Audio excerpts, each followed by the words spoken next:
To the HOD hooding ceremony. If you can begin to take your places, we'll be much obliged. Just before we get started properly, can I make sure that graduates have either your program or the little cheat sheet that we passed out as you came in?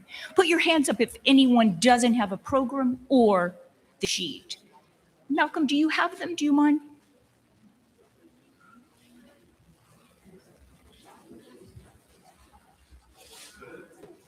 There was someone a couple over there.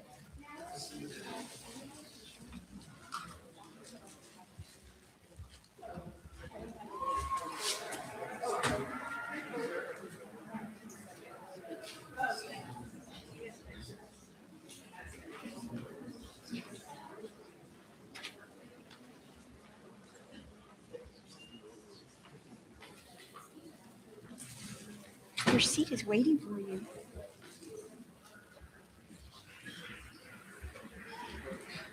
Anyone else at all need a program or a list? All right, my friends, we're going to get started. I welcome you again to the HOD program hooding ceremony. And the HOD program, just in case you don't know, are the PhDs in human development and the PhD in organization development and change. So the convocation that we all enjoyed earlier was all of fielding. It was institution-wide. Although we're many in this room, this ceremony is more private. It's us.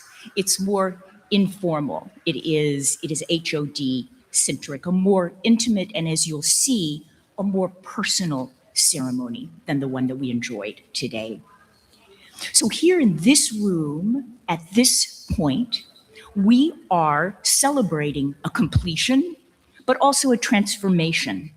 The hooding that you are about to witness, or if you are a graduate, the hooding that you are about to experience, signifies the accomplishments of our graduates, and it also signifies a transformation, a movement into a rarefied community. So you will hear many times in this room today a welcome to the community of scholar practitioners.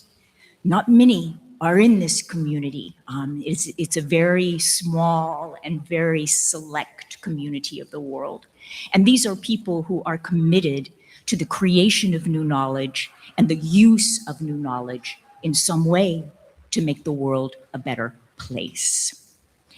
It is very much our privilege to witness today and to participate today in the honoring of you all, as I will mention in just a moment. And when I say our, my name is Patrice Rosenthal, and I'm the academic program director for the HOD.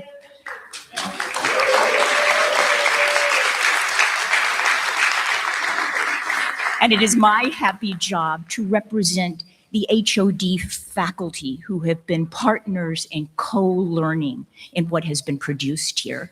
So first order of business, I'm going to ask my excellent colleagues to stand, to turn, so you can clap for them.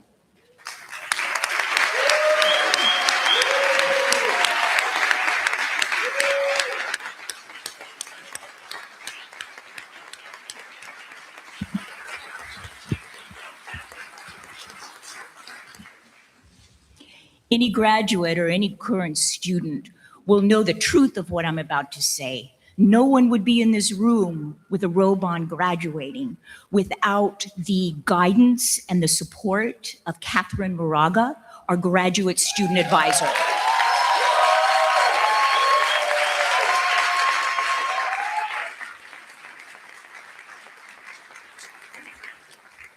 Graduates, you looked earlier today and in this room, you look resplendent. You look absolutely gorgeous. Please stand as one so we can honor you, all graduates.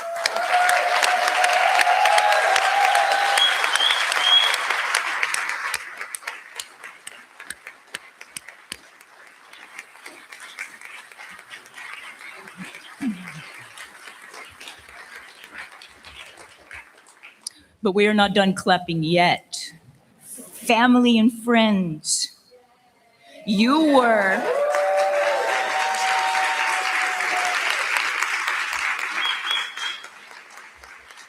the rocks, you were the patience, you were the belief, you were the snacks, you were the support, and you were the sacrifices. And without you, this would not have happened. Please stand all so we may all honor and thank you for your support.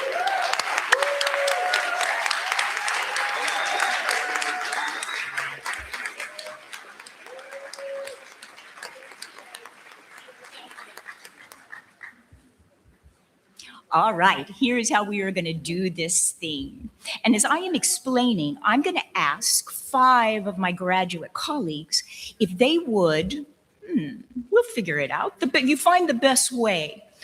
I'm going to ask Candace Cabell, Karen Collins, Jason Dotson, Michelle Elias Farney, and Jody Gibson to line up, and I'll explain in a moment, line up kind of at this area. And if you can do so in order, that would be even better. So we will be positioned to begin in just a short moment. So we have a lot of graduates today, and we are eager to get to the hooding ceremony. And this is how we will handle it.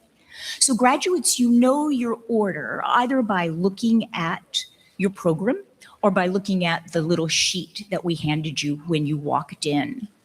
What will happen is that your faculty will call you forward when the time is right. You will bring your hood right here. Your faculty will hood you. They will bring you to the lectern, and they will give a very brief introduction of you as faculty. They will then return to their seats, and you have 1 to 2 minutes. That's not very long. We love the remarks from students more than any other part of the graduation. And we must keep them to 1 to 2 minutes just because there are so many. And that way, we're going to get into a very beautiful flow. Graduates, when you finish your remarks, Catherine will hand you a rose. So if you feel like you've been talking for a while and you see Catherine encroaching, as I understood when I first joined Fielding, went to my first couple of graduations, I understood the rose is a beautiful symbol, and it's also a hook when it's needed, and we're not going to need that. 1 to 2 minutes will make for a very, very, very beautiful afternoon. And so, without further ado, we are going to begin the beautiful ceremony, and I will ask David Blake Willis, who is first on the list, to get us started. Thank you. Good job. Candace? Oh. Thank you. So, try to figure it out here correctly. Yeah, here we go. Okay.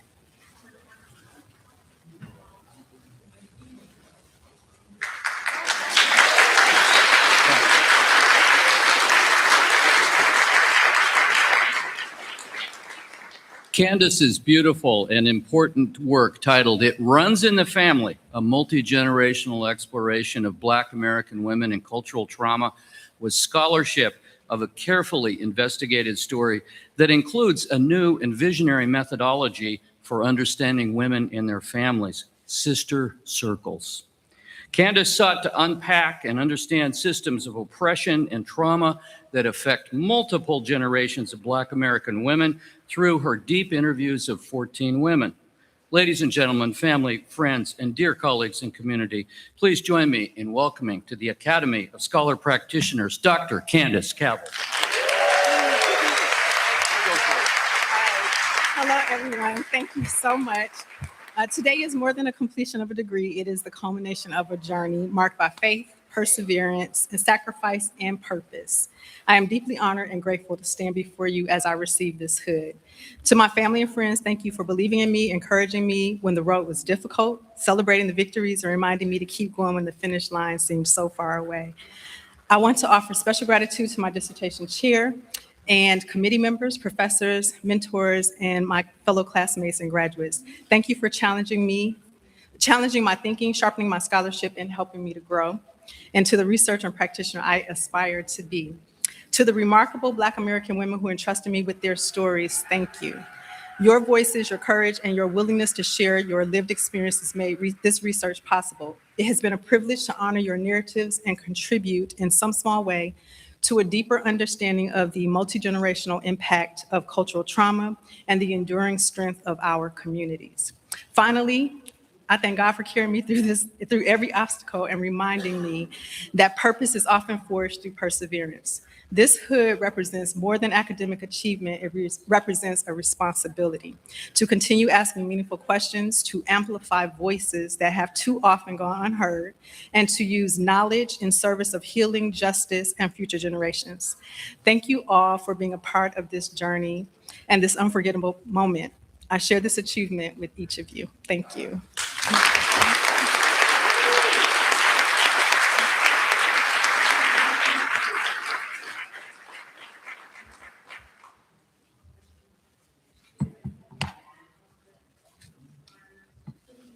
Dr. Candace Collins.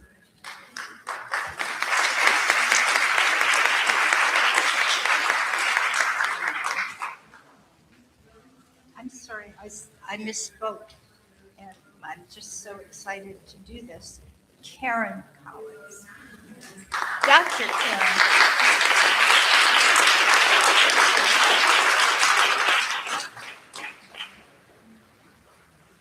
And I want to say, first of all, that Dr. Earl Thomas is Karen's chair, but he's next door as the director of the EDD program. So I'm really honored to introduce Candace. Karen, this is embarrassing. Anyway, her incredible dissertation is about foster kids who are aging out of foster care and how emotional intelligence really helps them navigate in the cruel, lonely world outside of foster care. Please join me in congratulating Dr. Karen Collins.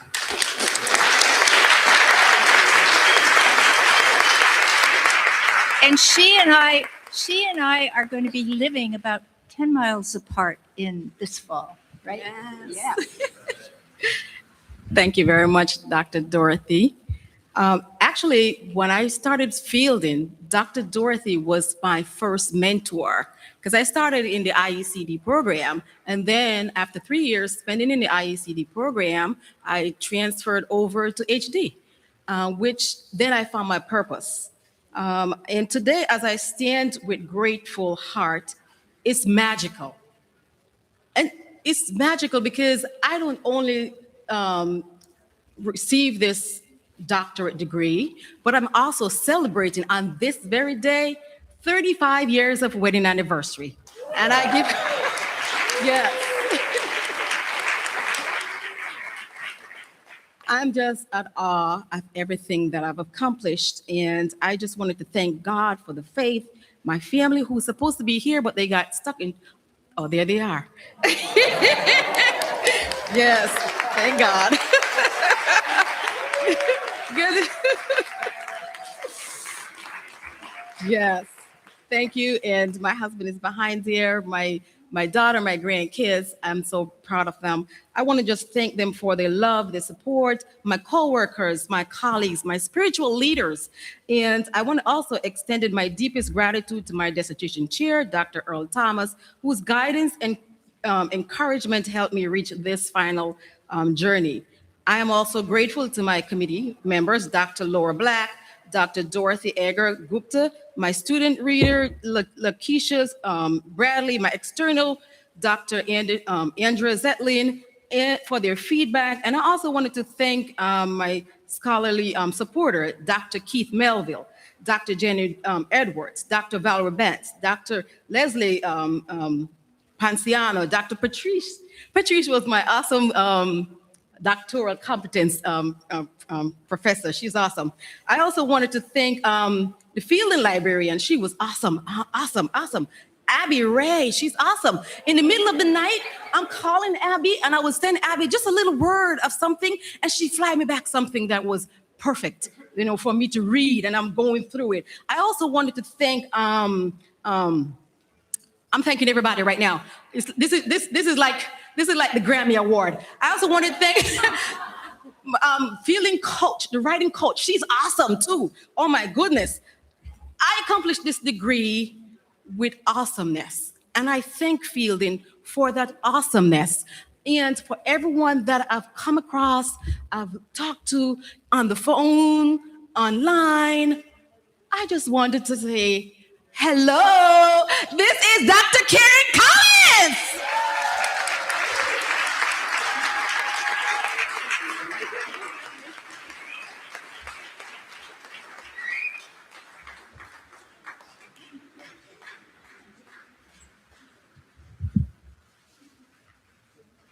Jason Maurice Dotson.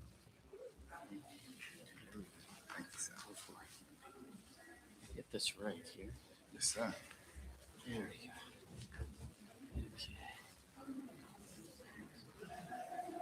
go. Oh, Jason. Oh, sorry. Come me with me. Yes, sir. Yes. I was humbled, excited, and inspired by Jason Dotson's visionary work on good intentions are not enough. Service providers' preparedness to assist Black, same-gender loving men. Truly a dissertation with heart. A qualitative study with BMSM paraprofessionals with over 30 years of experience who shared their professional and personal experience providing care and treatment to Black, same-gender loving men. Not only was this outstanding scholarship, but Jason engaged with his participants with kindness, professionalism, humility, and a deep curiosity about their stories. Ladies and gentlemen, family, friends, dear colleagues and community, please join me in welcoming to the community of scholar practitioners, Dr. Jason Maurice Dotson.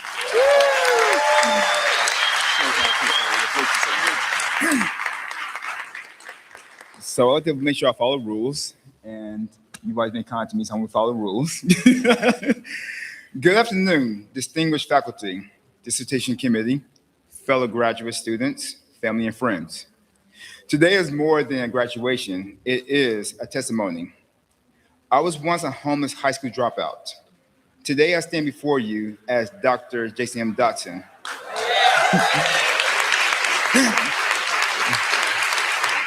Having earned 5 college degrees, 2 clinical licenses, my journey is proof that perseverance, purpose, and opportunity can transform a life. The doctorate is not the finish line. It is the highest, it's the beginning of a greater responsibility. I will use this degree to inspire young Black boys and every young person who has been told their dreams are too big to pursue higher education and believe their circumstances do not define their future. To the professionals at Fielding, thank you. Thank you for believing in me. To my dissertation committee, David Blake Willis, I remember that. You corrected me last time. Thank you. Thank you to my executive coach, Alfred Forbes, who was always harassing me to make sure that I finished, even when I wanted to drop out, and I wanted to drop out. So I say thank you to you. So congratulations, class of 2026. Let's use our education not to change our own lives, but to open the doors for those who follow us. Thank you.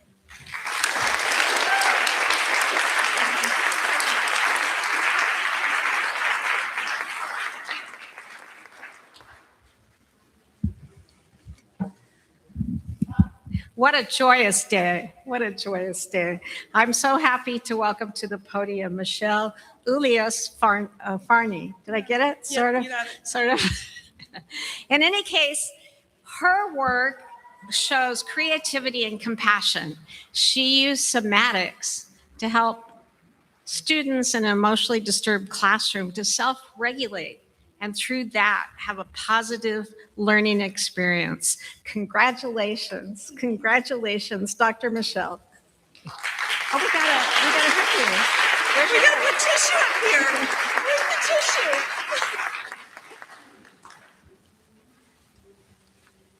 Okay. I'm gonna try to do this without crying. Thank you.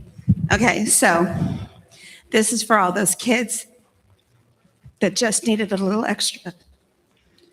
Those who are the least understood and slipped into the sidelines.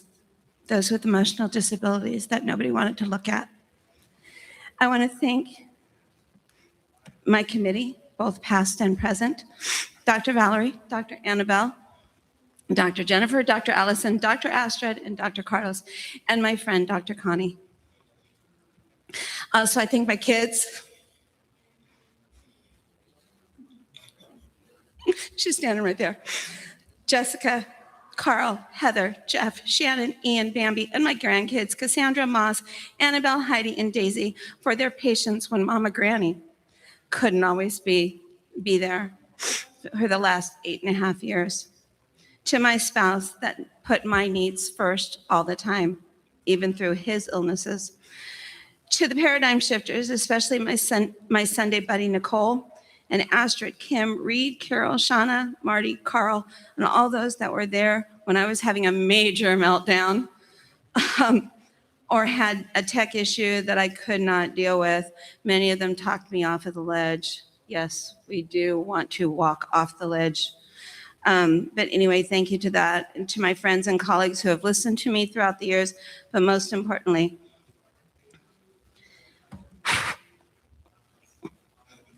I want to thank my mama, who gave me the dream when I was barely 5 years old.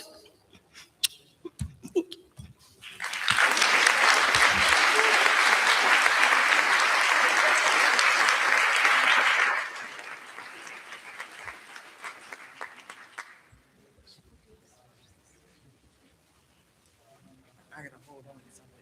Okay, you hold on to that. Yes. So I welcome these hoods. You have to be particular with them because they're particularly important. So it's my honor to welcome to the podium Charlene Akua Feathers. And Charlene noticed in the workplace that Black women had to deal with gendered racism. And in her dissertation, she interviewed, got their stories, and found out their wisdom in navigating the oppression and also turning it into an opportunity. And she has now launched her own consulting practice to help Black women in the workplace. Congratulations, Dr. Feathers.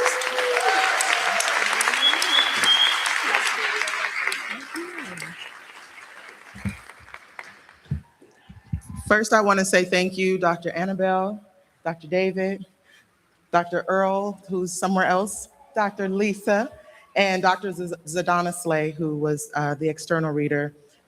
Y'all got me through this. This moment that almost didn't happen. I completed my doctorate several years ago, but I didn't attend my hooding ceremony because at the time I wasn't ready for the moment. But today I'm allowing myself to celebrate what I accomplished. This moment was hard earned. My sleep schedule is still a little bit off. My commitment to self is still deepening, and my work still brings me wonderment, worries, joys, and tears. This moment is brought to you by the legacy, the lives, and the honor of ancestors I don't know, and also my grandmother, called Medea, my grandmother called Grandma, my dad and mom, Charles and Janie. Their words, lives, and love were sown into good soil and continues to produce enduring fruit. And by the motivation of knowing that I am sowing into the lives of my children, Leon Jr. and Veronica, and into my nieces, Sequoia, Jessica, Sharon, Sabrina, and Sade.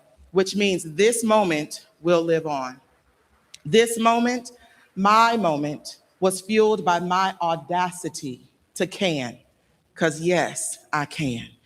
It was fueled by my unyielding determination to set eyes on and achieve a goal so great, to push through, to keep going, to refuse to give up, to hope beyond what I could see, to stand privileged with a calling to do a great work, and with humility, knowing that as I continue to stand on the shoulders that carried me, I, in this moment, have become the shoulders for generations to come. Thank you.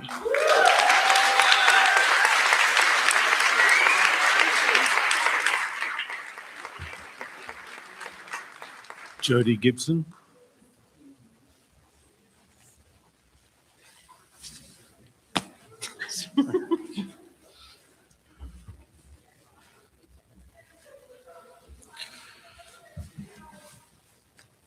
Hi, friend. Yeah, you just hang on a bit. Okay. Dr. Jody Gibson.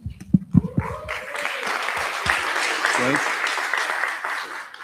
Her work, her research on the emotional dysregulation not only developed a new scale and new instrument, but is poised to make a huge difference with the theory that she developed behind it. This reminds me of the Lotus Tao, a transformational way to unfolding and becoming. I want to bring you into the Academy of Scholar Practitioners, Dr. Jody Gibson.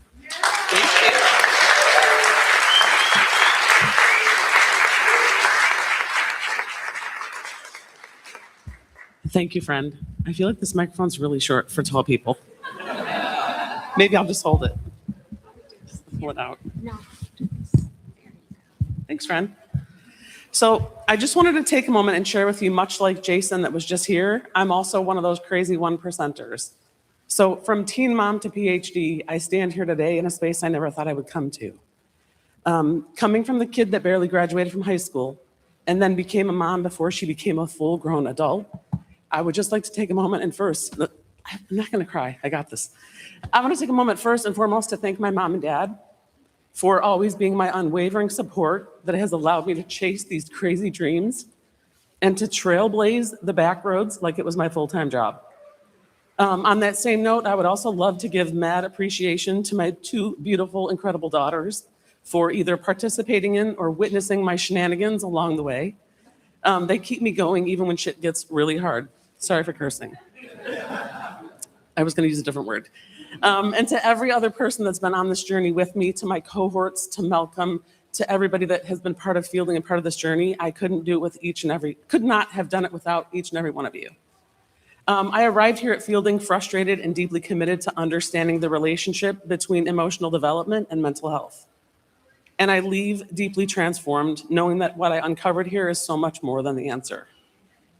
My offer here is this.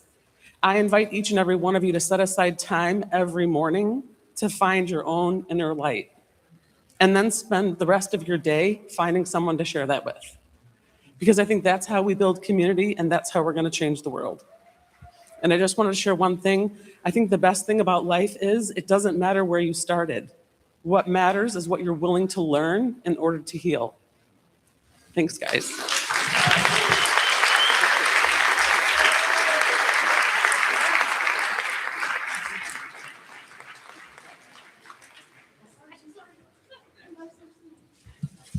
Latoya Hayes.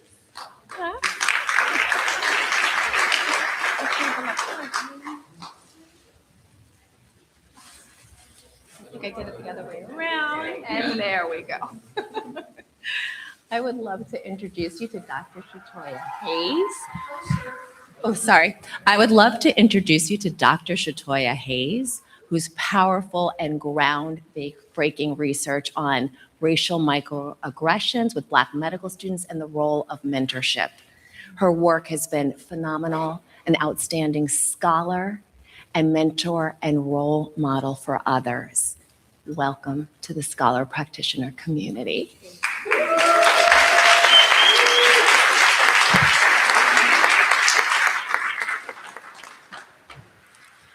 Today is a moment I prayed for, prepared for, and dreamed about.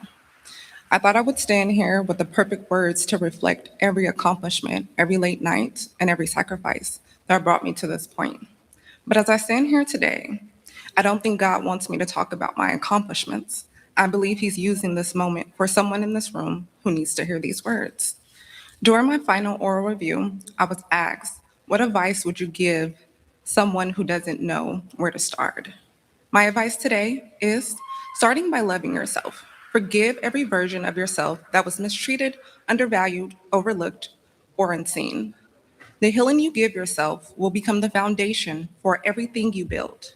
Second, understand that everything happens for a reason. Every setback carries a lesson, and every blessing carries a purpose. Let those lessons and blessings become the reason you keep growing, keep believing, and keep excelling. Over time, I learned something I never expected: to be thankful for the people, the places, and even the experiences that doubted me. They didn't define my future, they redefined my character. They gave me the resilience, determination, and faith that brought me here today. To my committee, participants, mentor, peers, family, and everyone who believed in me, thank you for seeing the potential in me, even when I was still learning to see it in myself. And to my mom, thank you for being my backbone, my safe place, and the strength I leaned on when I felt that I had nothing left in me. Every prayer you prayed, every sacrifice you made, and every time you reminded me who I was carried me to this point. Today, you get to say something that many people can't say. You gave birth to a doctor. This accomplishment has my name on it, but your fingerprints are all over it. Love you, Mom, more than words could ever express. And to the greatest blessings, Jaden and Journey, you gave Mommy a reason to keep fighting when life became heavy. Every late night, every paper, every tear, and every victory was fueled by the desire to create a legacy for you. My prayer is that one day, when you face challenges on your own, you remember this moment and you know that impossible is only impossible until someone decides not to quit. I hope you always remember that your greatest strength will never be your circumstances. It will be your faith, your resilience, and the courage to keep going. Today is more than just a celebration of earning a doctorate. It's proof that God still answers prayers, that resilience has purpose, and that what was meant to break you can become the very thing that builds you. And I sincerely thank Fielding Graduate for giving me this opportunity.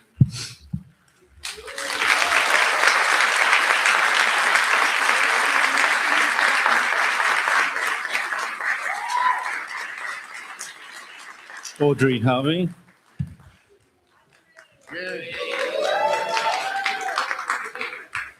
Here you go.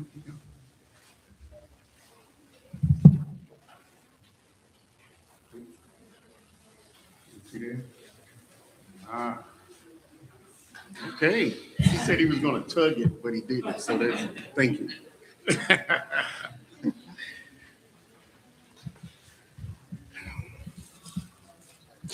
Your study on stigma and stereotypes reminds me of the way through the storm, the Yun Wei Dao. And this is for you. Thank you. And welcome, please, with me, Dr. Audrey Harvey to the Scholar All right. Practitioner Academy. Thank you, thank you, thank you. Okay, so I'm going to make quick order with this. Today, my heart is filled with gratitude.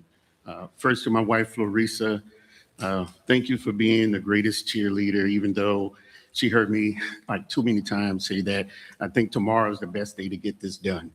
I'm a big procrastinator, but she never stopped believing in me, so that's awesome.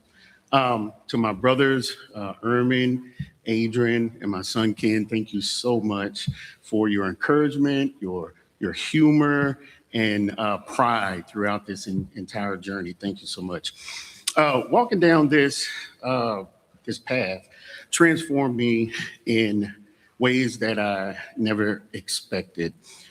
It was actually my first time where I remained fully present during the academic pursuit instead of just kind of going through the motions. I experienced moments of confidence, confusion, challenge, doubt, and growth, sometimes all in the same day. Through it all, I learned to pivot, regroup, and keep moving forward. Earning this PhD began as a personal goal, but I'm sure greater purpose will reveal itself in time. As my elders often said, man sees down the road, but God sees around the corner. Finally, I dedicate this achievement to my mother, Florence, whose love and example continue to guide me. Even though she nicknamed me Blockhead, I know she's looking down, smiling, and telling someone in heaven, that's my boy.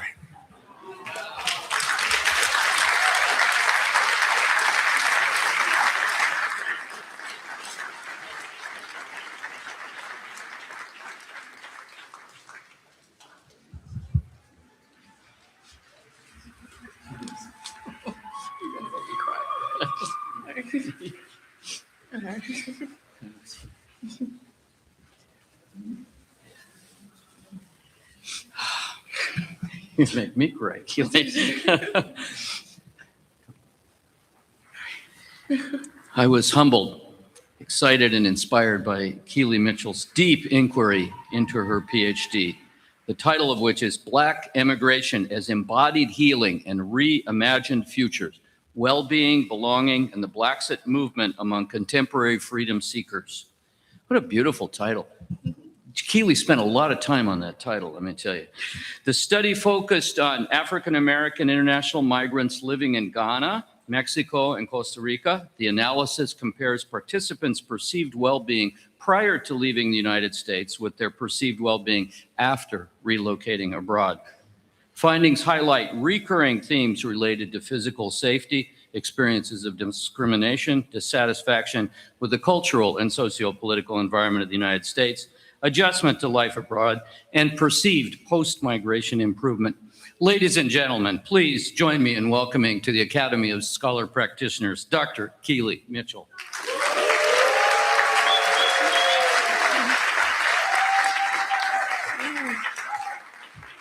All right, I'm going to try and do this without crying, and my family knows I'm not a crier, so this is really weird.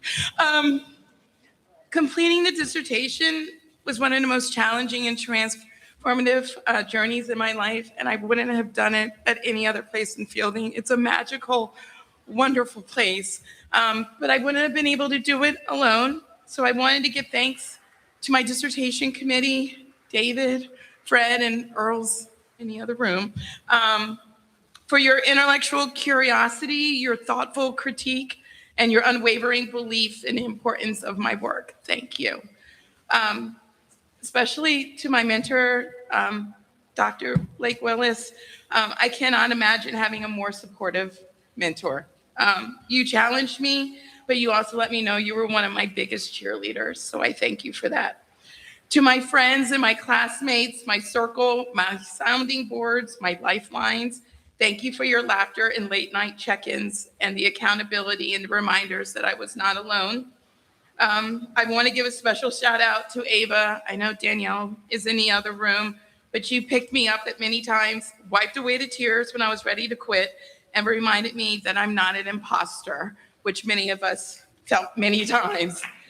To my family, you are my everything. Without you, there is no me.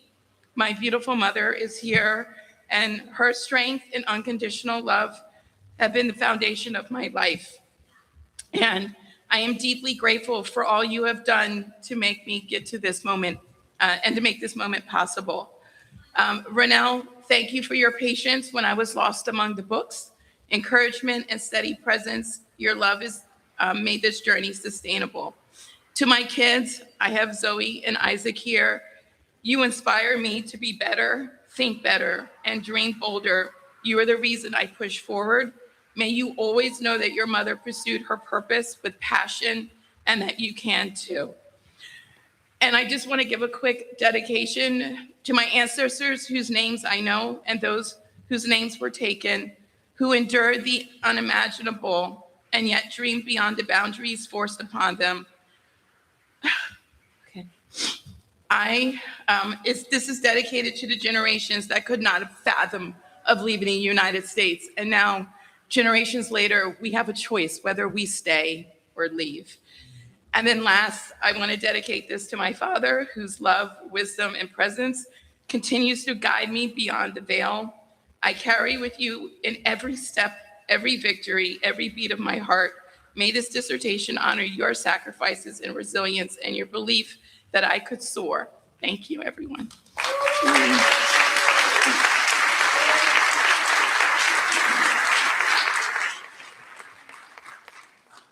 Erica Montemayor.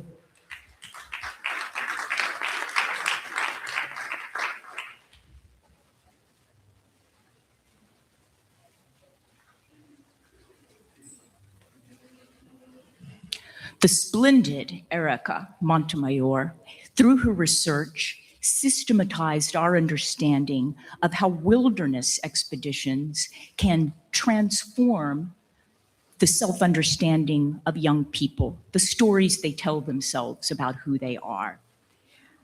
Her research on these expeditions matches her practice in her day job leading them. Both have a very splendid and very rare combination of methodological rigor, precision, insight, and great beauty. Please, everyone, join me in welcoming Dr. Erica Montemayor to the community of scholar practitioners.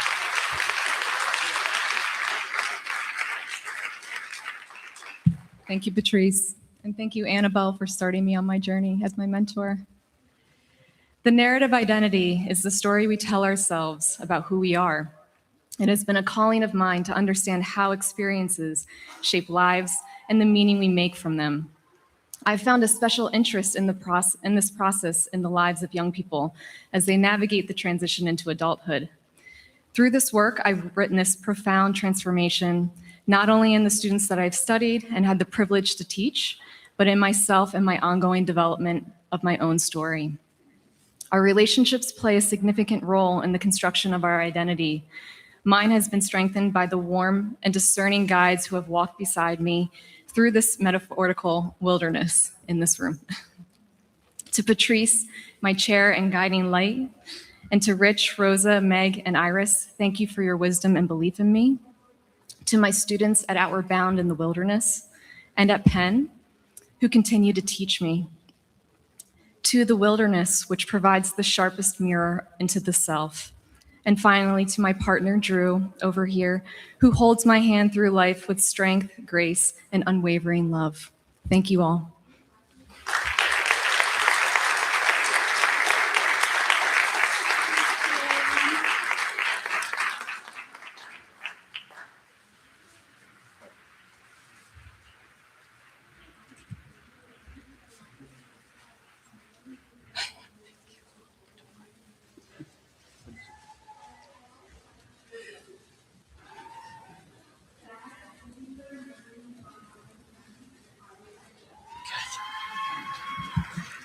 Oh, it's so wonderful to present Ida Lewis to all of you. On behalf of her chair, Dr. Keith Melville, who's in the audience here. Thank you so much, Keith.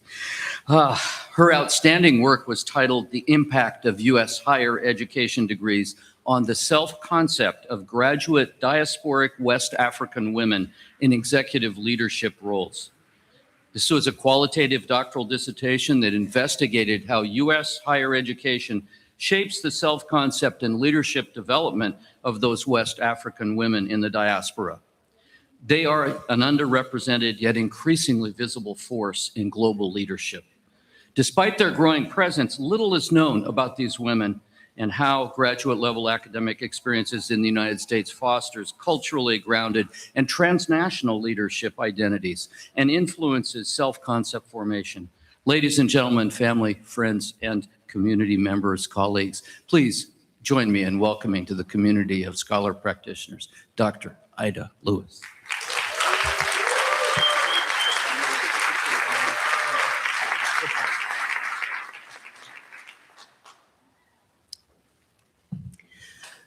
Good afternoon, everyone.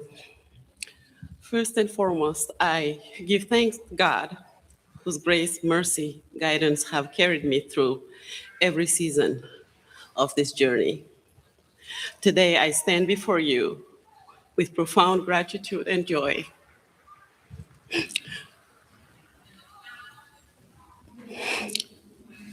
This doctorate is far more than an academic achievement.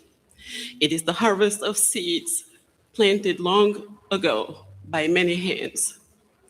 To my late mother, who set the table but did not live to partake in the feast of this harvest.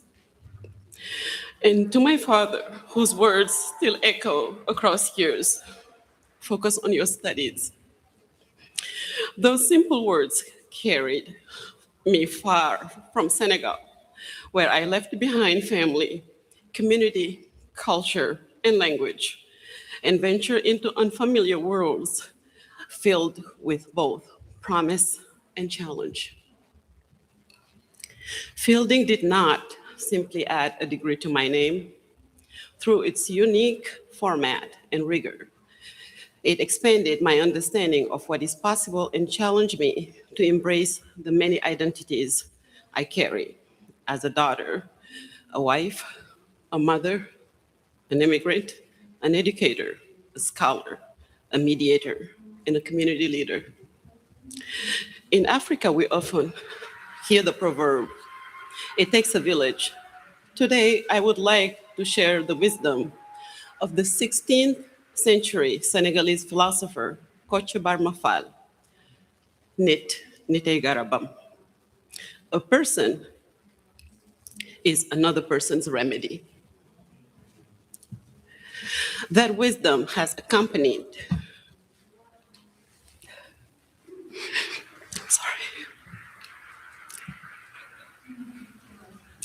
that wisdom has accompanied me throughout this journey. To my committee, Keith Melba, to David, to Jean-Pierre Bongila, and to Dorothy, and Laura, who's not here today, wanted to be here, my student reader. I thank you deeply. And to my academic advisor, Catherine, I would not have done it without you. Thank you.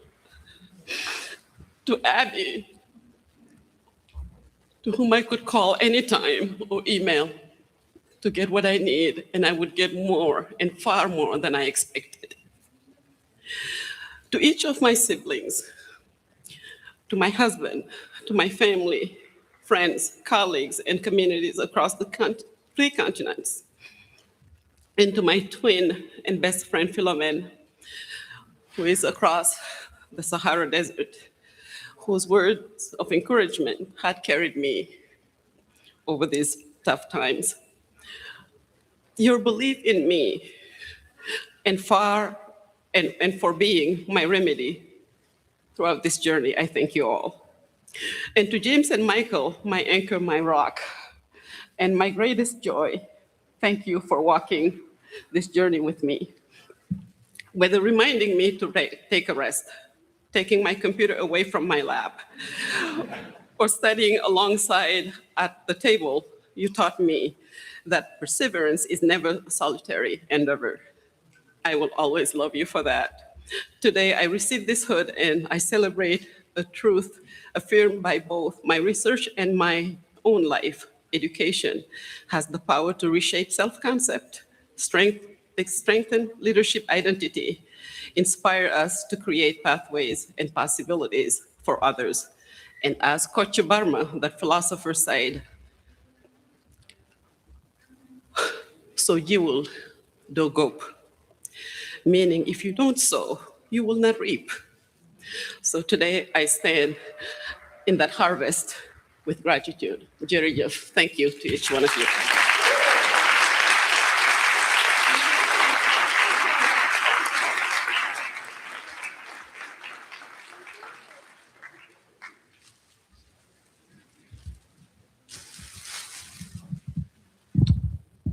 Yvette Willock.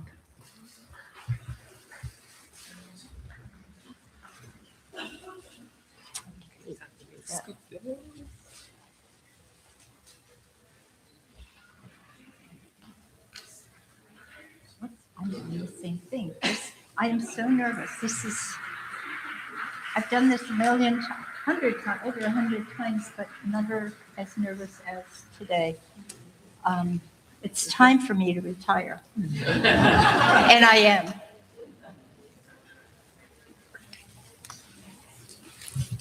Dr. Yvette Willock started her dissertation many years ago, and I was honored about 2 years ago to take over as her mentor and her chair. I think when she started, she had no idea of the relevance of her dissertation, because her dissertation is how employees make sense of mergers and acquisitions. And I encourage you all to read it. Can also give you a copy of her final oral review, because every single finding she had with her participants, I've seen that among myself and my colleagues and students. Everyone at Fielding feels this.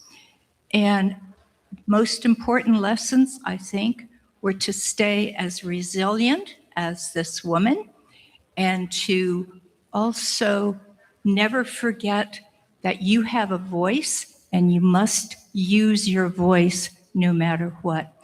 It's my honor to introduce to you a true scholar, practitioner, and very important researcher, Dr. Yvette Willock.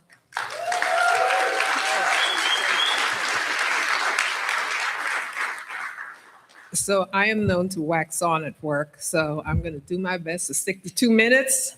To just give a little, I'm a mental health practitioner as well, and we talk about appropriate self-disclosure. This has been a long journey.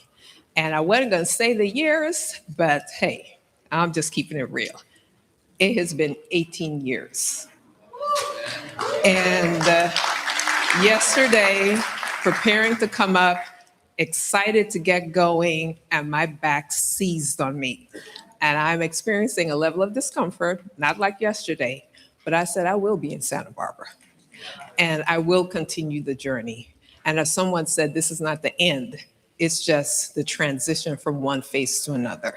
So I'm here before you, yes, resilient, not giving up. There is a goal to accomplish. The goal did not change. I say that at work. We are experiencing all these obstacles. The goal is still the goal. The mission is the mission. We have to keep going. There are people who need us to move past the obstacles. So I'm here before you, having moved through some obstacles, loss of family members, things of that nature, but there was still something to accomplish. So before I move on to talk about my village, and I'm so grateful I met Ada today for the first time, and we were talking about the village, and I was like, yeah, I'm going to talk about the village too.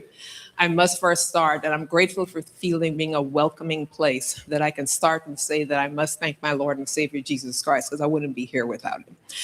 And then I start talking about my village from a chronological, who's still alive, starting with my mother. Mother may not like this, but hey, I got the mic.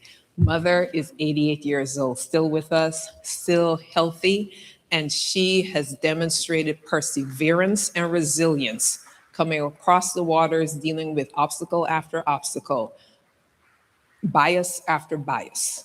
But she kept her head up high because she had 2 children that she wanted to take care of and make sure they had a better life.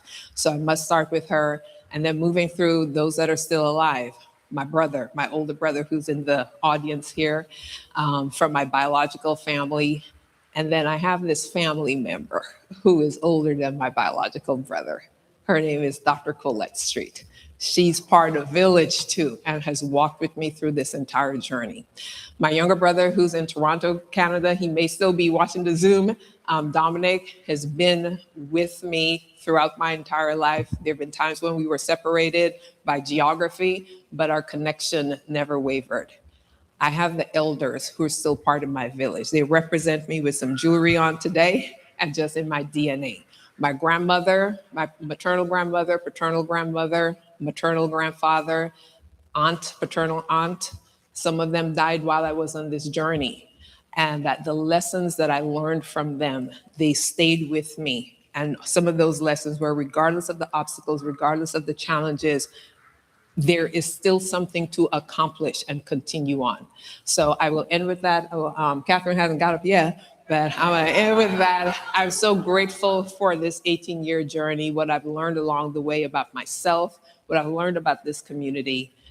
My dissertation committee, Dorothy stepping in 2 years ago, Patrice, who was in different roles, and yet she stayed. Margot Okazawa Ray, in different roles and yet stayed. Dr. Rigo, my external, and Donna, who is not able to be here today, I thank you. I thank you for what you saw in me that caused you to stay, because you could have said, we're out, and you were with me, and I'm grateful, and I thank you all.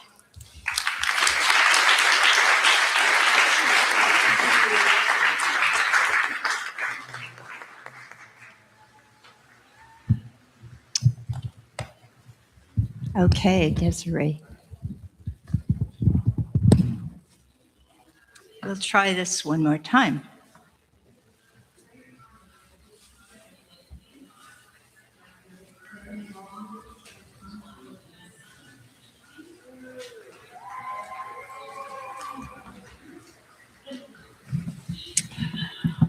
Dr. Desiree Rhodey has a different chair, and her chair was unable to be here today, Abigail Lynham. So I'll be introducing her and her magnificent dissertation, which many of you will be becoming familiar with the terms such as resilience, but most important, social and emotional learning, how important it is. And Desiree's research was on how elementary schools can best promote social and emotional learning. And as we've seen with all of the testimonials today, that's essential. So it gives me great pleasure to introduce a person who has ultimate research skills and applied them in this research, Dr. Desiree Rhodey.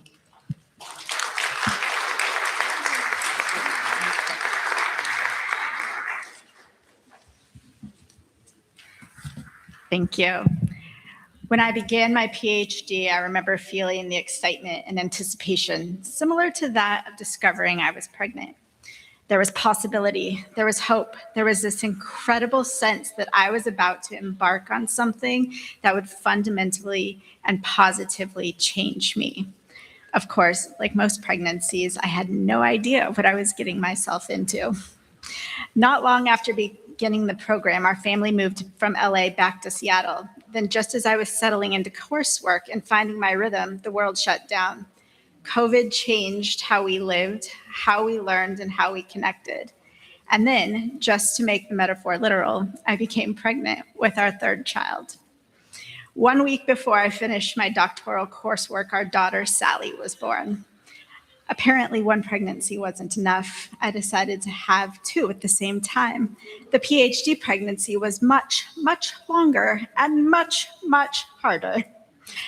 But anyone who has earned a doctorate knows that coursework isn't the finish line. It's barely the halfway point. In many ways, it was just the beginning. Then came what I can only describe as the longest third trimester in history. There was the dissertation proposal, the research, the interviews, the writing, the rewriting, the self-doubt, the moments I was convinced I would never finish, and finally, the formal oral review, only to then return to more revisions, and then the email just before the holidays notifying me that the dissertation had been accepted and I was officially done. My degree awarded on December 15th, 2024. The delivery of the PhD baby complete, or so I thought, because anyone who's had a baby also knows there is life before delivery, and then there is life after. For me, the 18 months after finishing were my doctoral postpartum. I was exhausted, recovering and healing, rediscovering who I had become after carrying this dream for so long. Without question, this was the hardest, longest, and most challenging pregnancy of my life, and I have 3 children.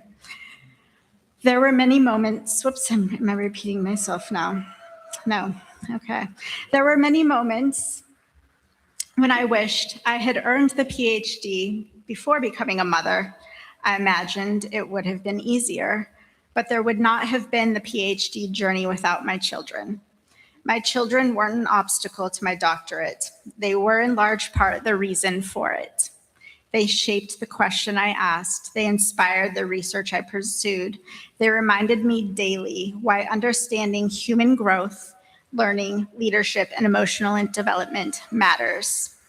To Will, Ben, and Sally, and my husband, Rob, thank you. Thank you for sharing this dream with me. Thank you for the afternoons, evenings, and weekends when school too often had to come first. Thank you for cheering me on, even when you didn't fully understand why Mom always had just one more paper to write, one more evening at the library, one more game to miss.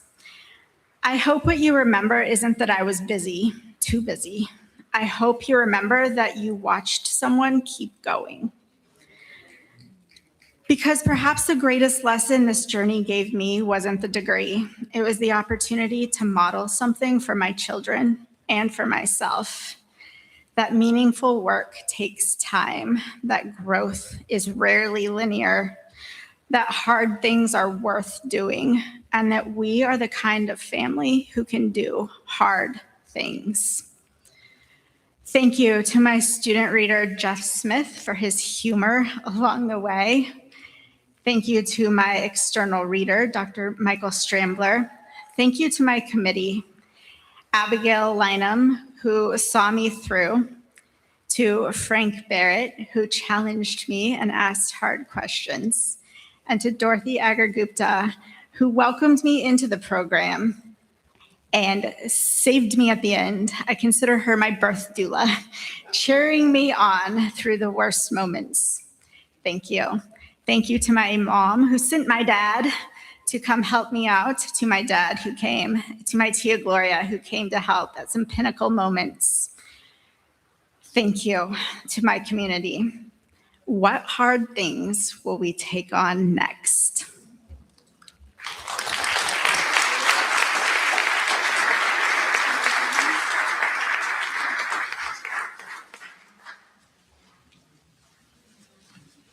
Colleen Cuddy.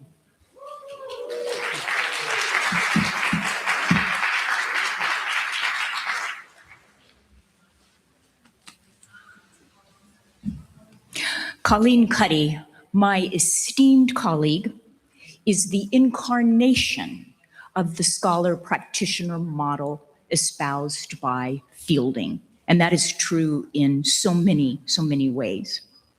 Her research was on science teams, the kind of teams that try to address dread diseases and wicked problems.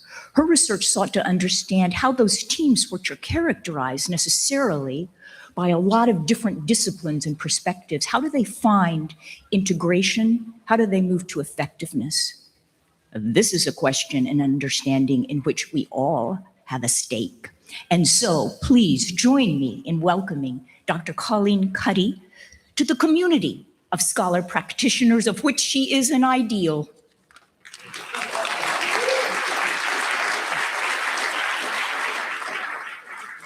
So, unlike Desiree, I think I was in a different stage of my life as a woman. This is my menopausal journey, I guess.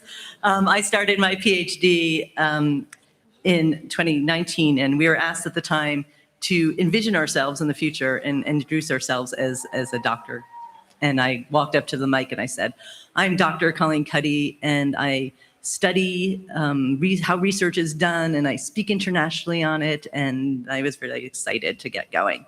And here I am. I am Dr. Colleen Cuddy. I study teams and research teams in particular, and I also try to help those teams work better together. And just last month, I was at the University of British Columbia and presented some of my recent research on the process of integration in STEM teams and how active funders influence teams. And so it's just been a really great journey that all started with Fielding. And I'm so eternally grateful. I really entered the program intrigued with the promise of becoming a scholar practitioner. This was something really new and exciting to me after, especially at my age in life. And I wanted to keep that balance. And after I completed the program in August 2023, I had the help of so many along the way, in particular, Patrice Rosenthal, who is my mentor, my committee chair, and continued colleague throughout the work that we do. Frank Barrett and Fred Steyer, who really got me excited about the possibility of qualitative research. I thought I'd come in and do a quantitative research, and I got so turned around and so excited about the possibilities of qualitative research, and that's what I still continue to do. Maritza Salazar-Camper, my external reader, and Elena Nicholson, who everyone knows, who is my wonderful, wonderful student reader, and we still write together, and I enjoy that so much. Let's just see. And there's many faculty that also contributed to my journey. They're sitting here in the room. I see Rich and Mike, Annabelle, others, and David that have helped me along the way. And thank you too for the fielding staff who brought us all back to Santa Barbara for this very special moment. I've always looked forward to celebrating with my family here. They have stood by me throughout this journey with love and support. My daughter Millie is here today, and I have much gratitude for her, her brother Toby, and my wonderful husband Noel, who allowed me the time to pursue this dream of mine. And I really appreciate their patience and interest in learning along with me. I can see how proud they are as well, and that makes me proud of myself too. And I think my dad would have been really proud. He had 2 master's degrees and always wanted to get his PhD and just didn't do it because life got in the way. Both my parents were first-generation college graduates. My mom got her master's degree in the evenings when I was a teenager, and I remember really being inspired by her. So when I told my mom that I was considering starting a PhD program in when I was in my 50s, but I felt a little bit too old, and it all felt a little bit selfish to take it on, she simply said, "Do it. You'll never regret it." And she was right, as mothers usually are. So if you're lucky enough to have a mother, please listen to them. And thank you all for your support.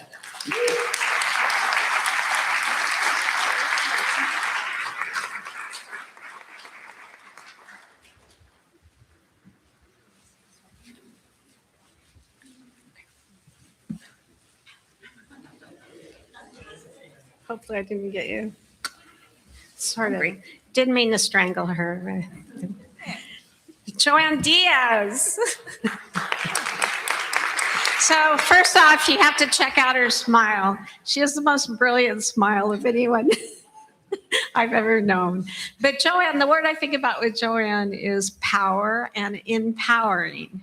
So she works for a global leadership company, and she goes around the world helping people improve their leadership. And she focused on Black women who were executives in healthcare facilities, organization. And she noticed that they had a lot of difficulty, but they also had a lot of wisdom about how to navigate, how to flourish, how to make things work. And she collected their stories. And now she can share those with many other women to empower them. So congratulations, Dr. Joanne Diaz.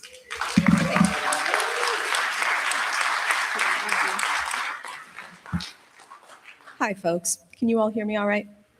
Lovely. Hi, everyone.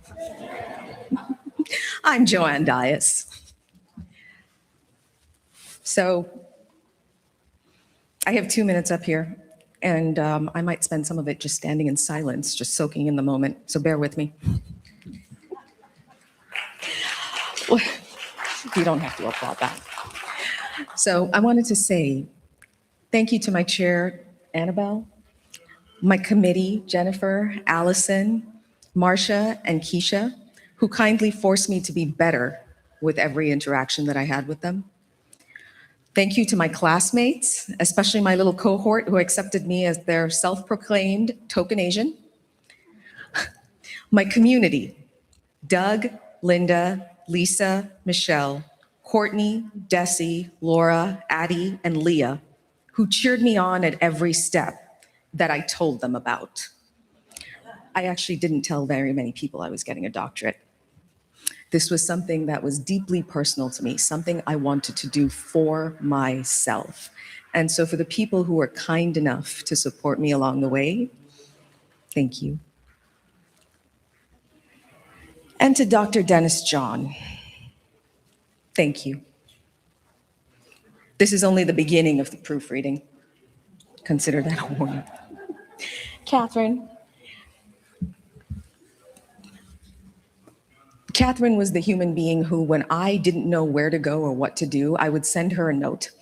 9 times out of 10, it was barely in English, which is the only language I speak. And somehow, Catherine managed to find me an answer and set me back on track. Thank you for being an anchor across this journey. And like every other classmate that I'm going to share the stage with today, I want to say, I am ready to continue changing the world, now with the title.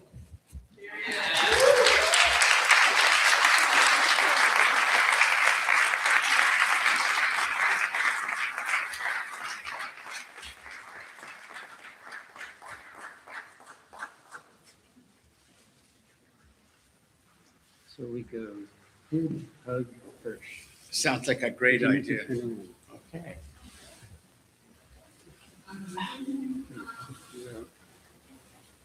Okay. Come here with me. So, my friends, for those of you following other events of the world, this is about the time if we were FIFA that we would take a hydration break. But we're not FIFA, we're fielding. And by the way, the hydration break is very unpopular anyway. So, Seymour, such a pleasure to do this with you.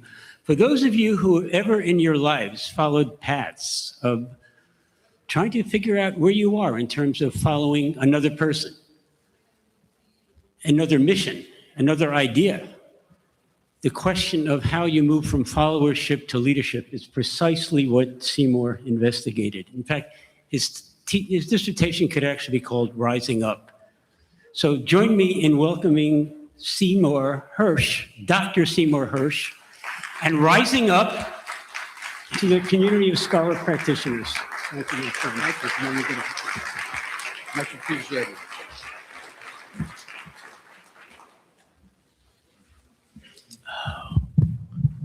Silence is a wonderful thing, just to soak up the energy and take in the people, because the essence of the silence is all the culture and all the energy that Fielding exudes and has, for my past 16 years when I landed on the Santa Barbara shore for my first master's. Fielding, I can safely say that you are a patient, sometimes tough, and loving village. And as you know, in a village, everyone knows everyone else's business. They know what's going on, and there's all kinds of characters, and that just makes the village that much more lovable. Of course, all the characters have absolutely different and opposite opinions, which means that for a newbie like myself to go in and say, is it left or is it right? They'll offer me all their opinions, and I love them for it.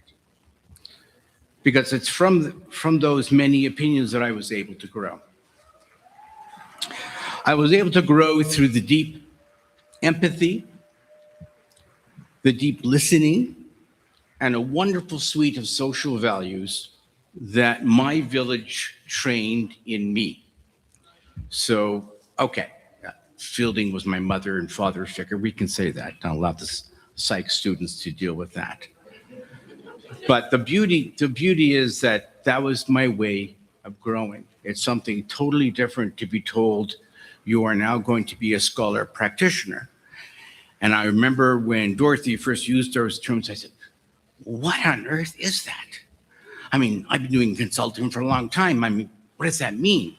Well, we went through the process, and I think I'm beginning to understand the depth of insight required to be both the scholar and the practitioner. The other beauty, of course, is that what Fielding impressed upon me was to exercise my own agency.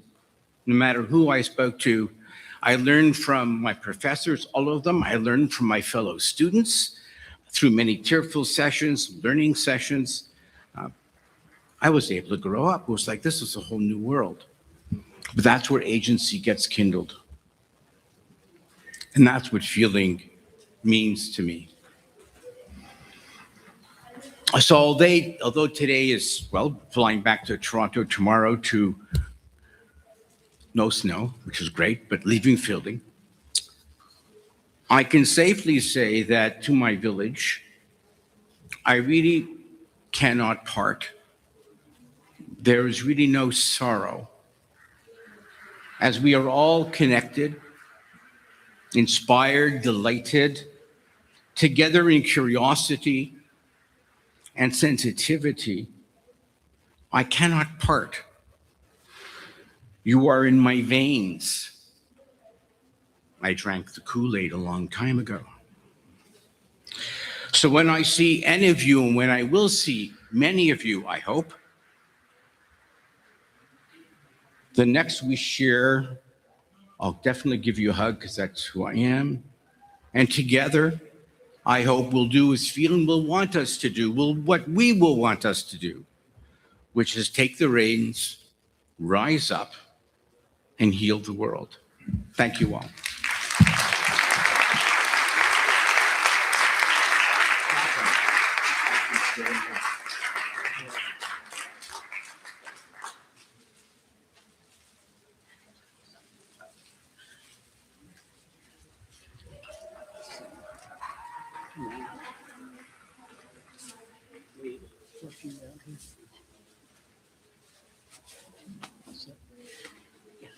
Okay.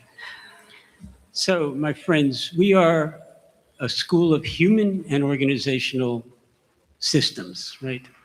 Also human and organization development. Lloydine Hill, Dr. Lloydine Hill, was never one to respect boundaries, to always test the boundaries. And so rather than looking at just human or just organizational systems, Lloydine chose to look at other living beings. And in her dissertation, The Braided Knowledge Network, Framework, thank you. Braided Knowledge Framework chose to explore what happens when we look at other living beings and how we can bring indigenous ways of knowing and Western science together to try to create ways of being in the world that value all living beings. My friends, please join me in welcoming Dr. Lloydine Hill to the community of scholar practitioners. Thanks, Fred. Okay, I get really nervous, and so this is probably going to go like a rocket ship. My friends, my teachers, my relatives, I began this journey when I was 17, but life handed me detours, some good, some not so good.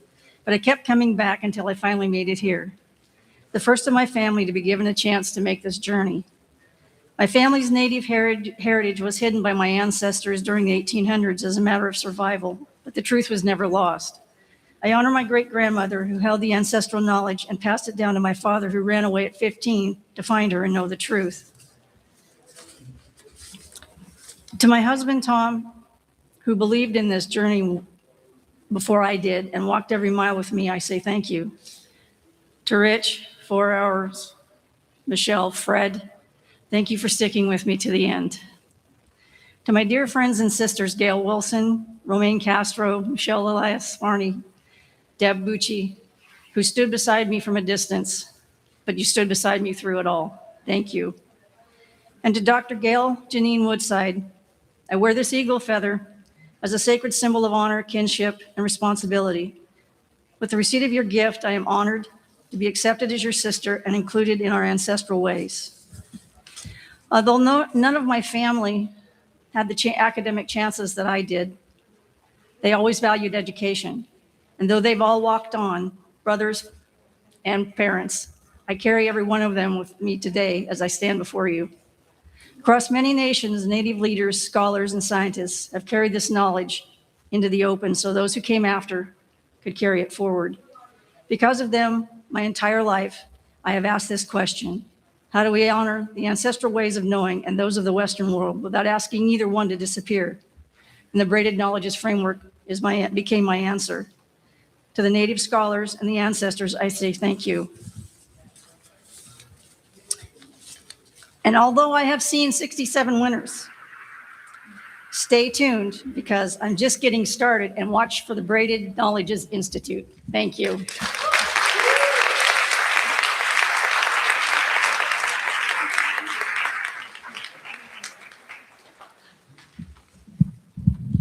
the esteemed Lisa Kim.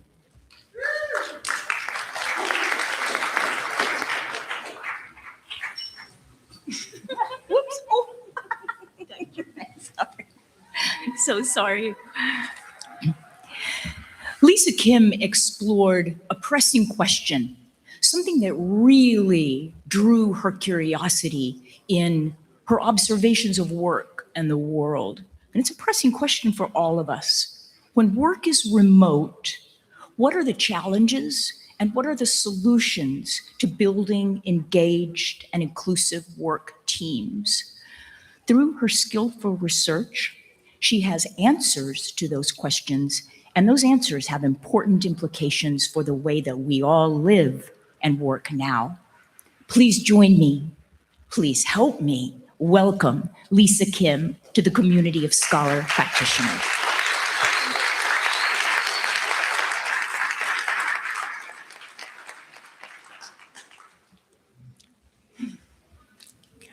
Good afternoon, everyone. My most exciting moment in this journey was when my dissertation chair, Patrice, called me Dr. Lisa Kim when I finished my FOR. At the moment, it felt real. My second most exciting moment is standing right here today, celebrating with all of you. As a first generation college graduate and an immigrant, earning a PhD is something I once thought impossible.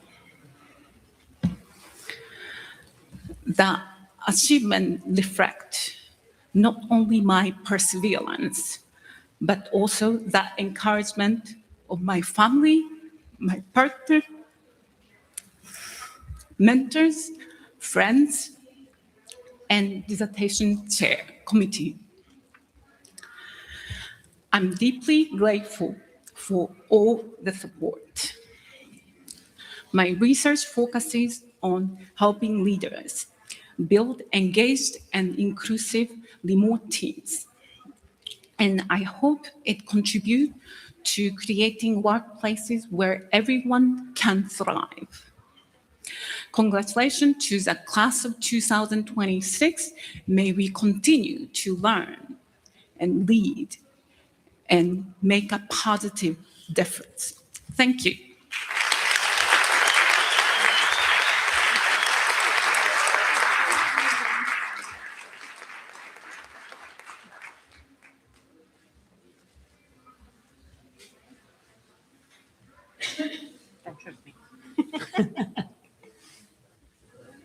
Was Entangled Minds, right? So come up here with me. Okay, my friends. Welcome to the community of scholar practitioners, Dr. Ava King. And please join me in welcoming Ava. Ava's dissertation, her title is Entangled Minds. Just think of what that comes up and conjures up as a metaphor and an image of how we think about things together in the world. What Ava chose to do is to bring together quantum theory and decision-making. Right, easy enough. Right? But to do this through looking at what are the implications for bringing social quantum theory to how we make decisions as human beings in our lives. Another thing with Ava's dissertation that's important is that she was recently acknowledged by the Institute for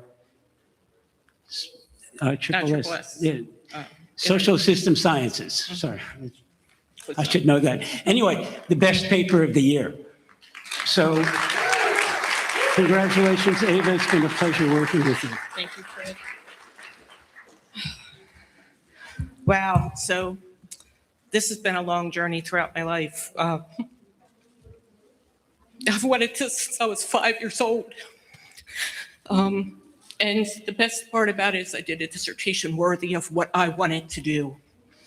So 2 weeks ago, I sat for my final oral review and successfully defended my dissertation, Entangled Minds, a quantum many-body framework for contextual decision-making in human organizational systems. Fielding is a remarkable place to do doctoral work. It takes seriously the idea that transdisciplinary scholarship requires a different type of program, one that supports independent inquiry without sacrificing rigor, and that trusts and supports doctoral candidates to follow their questions in the territory that the faculty themselves may not have walked yet. The dissertation I defended would not have existed without that trust. My committee chair and mentor, Dr. Fred Steyer, guided me through 5 years of conceptual and methodological development, deserves more thanks than I can convey. So does my committee, Dorothy, David, Keely, who supported me in more ways than I can mention, and Dr. Pili Bennell, who's my external reader, whose questions during the dissertation process and in the fore itself reflected the careful, generous, scholarly engagement that distinguishes excellent committee work from merely competent committee work. To each of you, thank you. I also want to acknowledge my mom, my uncle, my partner, and his kids that have managed to deal with me for the last 5 years as I've gone through this process. We all know what our family has gone through. And I want to acknowledge the broader community of scholars whose work made my dissertation concept even thinkable, the quantum cognition researchers whose foundational contributions I built on, and the transdisciplinary thinkers in system sciences, organizational theory, and quantum social science, whose willingness to take unconventional questions seriously created an intellectual space this dissertation could occupy. When I began this program 5 years ago, I was told that translating quantum cognition into the multi-party domain was not yet possible. Actually, they told me it was impossible. What I did not know then was that this path would lead somewhere genuinely new. This dissertation contributes the first empirical evidence that multi-party quantum cognitive structures, including detectable behavioral analogs of GHZ and W states, appear in small human decision-making under shared narrative priming. This finding opens an empirical program that did not exist before this work. It contributes multiple contributions across 4 different disciplines. I could not have done this at another university. So thank you, Fielding, and thank you for all of the community that have been a part of this, all of the faculty that have guided me and taken care, and to the paradigm shifters and all of the students that have been my cohort. Thank you.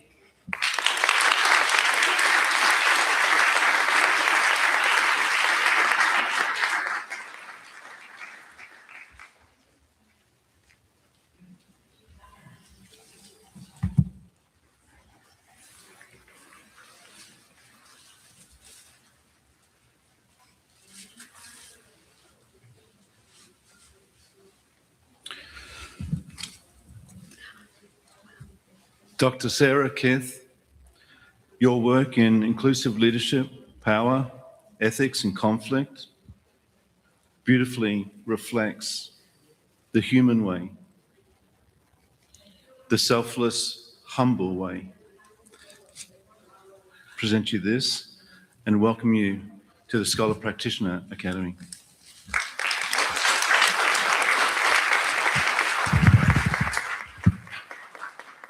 Thank you, Malcolm. Good afternoon, everyone. On a quiet walk during COVID, our 12-year-old son asked me a question that changed my life. Mom, what do you want to do for the rest of your life? As a former refugee, I had spent much of my life focused on responsibility and gratitude. I had not allowed myself to dream that boldly, the dream of pursuing a PhD. But at that moment, I chose to answer that question, and that choice led me here. When I began my doctoral journey at Fielding in the fall of 2021, Dorothy, I thought I'd already completed my transformational work. Instead, I was invited into something deeper through the guidance of remarkable faculty, Patrice, and so many people here. my dissertation chair, Dr. Malcolm North, and my mentor, Dr. Abigail Lynham, Dr. David Willis Blake, Katrina, Dr. Rogers, and so many people. I examined limited narratives, claimed my agency, and grew in ways I did not expect. I am deeply grateful to the Fielding community, to my dissertation committee, and to my family, my husband, Sacom, and our sons, Cameron, Zachary, and Jared, for their unwavering support. Bridging to the future, I am committed to researching and documenting the process of collective becoming, the work of community building, cultivating connections, and holding containers for meaningful dialogue. As a reflective scholar practitioner, I'm about scaffolding and encouraging generative conversations and transformative, interpenetrating experiences. In closing, I leave you with this similar question that I was asked. What do you want to do with the rest of your life? And what would change if you would allow yourself to answer it? Sumakun.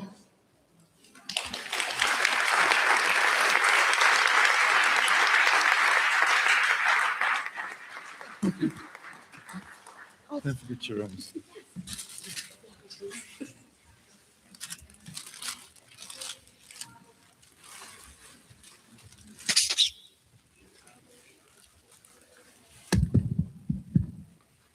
Lynn.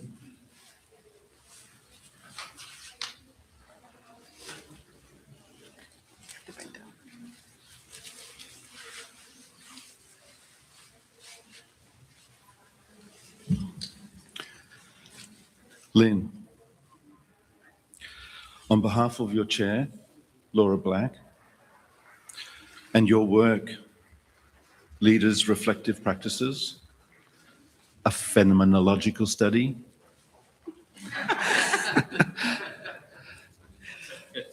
the inner way, the reflective Tao, perfectly suits you.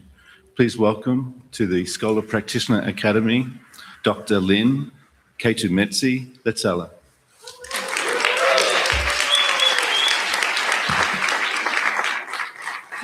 Thank you, Dr. Malcolm North. I really appreciate it. I didn't prepare a speech today. I'm just overwhelmed, but so much filled with gratitude. I'd like to start off by thanking my committee at Fielding Graduate University, Laura Black, who's not here today. My mentor is always Malcolm North from day one. You were with me, encouraged me through the journey. Dr. Kathy Geller, my other mentor. I had two mentors at Fielding that stood by me throughout, or I'd call them anytime and they would answer the call. And Dr. Kathy Bishop from Royal Road University. And then my student reader, Susan Amica, who's not here today either. So just thank you as well to all my faculty that walked through, that guided me through this journey, all the people. I want too much to mention, but all of you that are here, I see you today. Thank you. I'm here today because of you. So really, this achievement belongs not only to me, but to my family, my friends, my mentors, my colleagues, and those communities that walked alongside me and those that came before me. So I was raised across cultures and traditions. I learned early on in life that we become who we are through our relationships with others. As we say in Ubuntu, I am because we are. I am here because of all of you. You have shaped me. And just a quick story, coming to Fielding, I was referred to Fielding by Kathy Bishop. Once I wrote my thesis for my master's, she says you should go on and do your doctoral studies. And then there was a lady called Kathy Cohen Sawadath. She was a former Fielding, she's an alum of Fielding. She also referred me. So those are two Kathys. And then I come to Fielding, I was met by Kathy Geller. So I say, this is a sign, this is meant to happen. And that's when I signed up. So really, looking at this journey, it has transformed who I am and who I've become and who I am becoming today.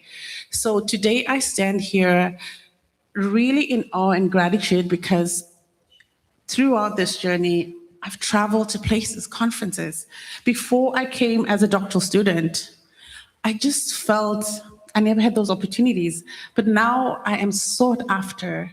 Within my consultancy that I do, I've traveled to the University of Siena, I've traveled to speak at the Boston University. This is a big deal for me, by the way, and being a first graduate student in my family.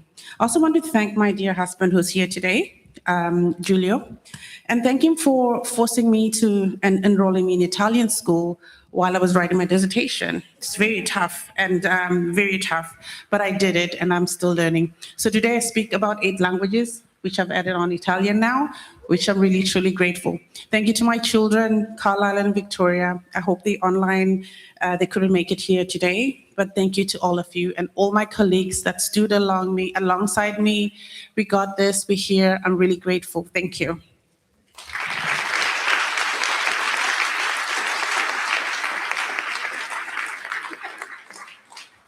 Andrew McCoy had planned to be here today and in the event was not able to travel.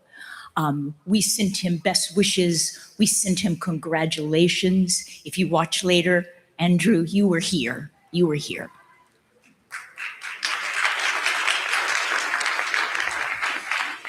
Elena Niklasen.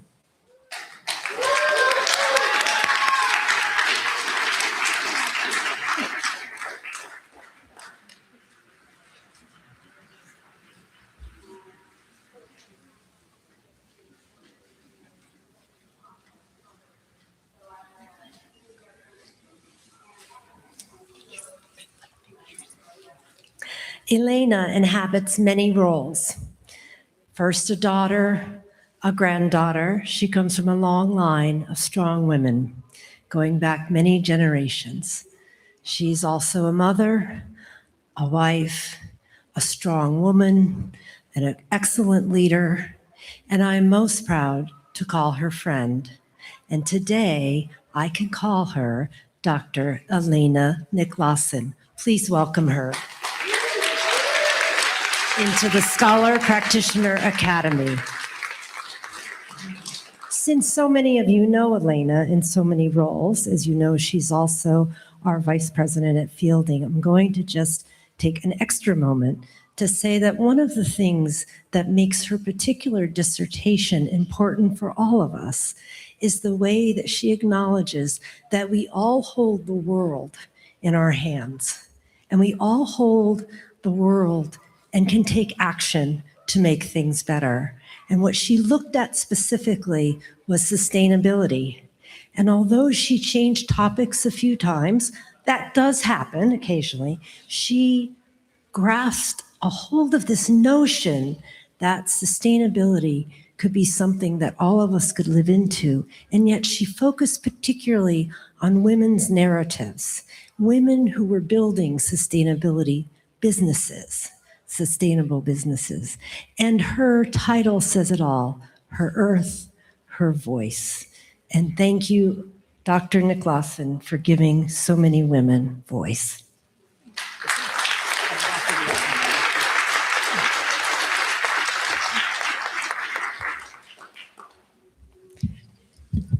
Distinguished faculty, friends, graduates, family, I was raised by women who understood that education is an act of freedom. My grandmother, Valentina, believed that learning was the one possession no circumstance could ever take away. My parents, Elena and Sergei Ilyin, Mamachka, Papachka, you made this dream possible. You encouraged me to pursue opportunities that carried me across continents and oceans, knowing that every new beginning also meant another goodbye. My in-laws, you welcomed me to the Niklasen family. Merci, tack så mycket. I met an American woman, Joni Probasco. She brought me to California. And when she passed away, she said to me, one day, someone did something good for me, invested in my education. And one day, you'll pass it on. And she also introduced me to her friend, Carol Dickey, who is 94, who came here from Kansas today because she promised Carol to take good care of me.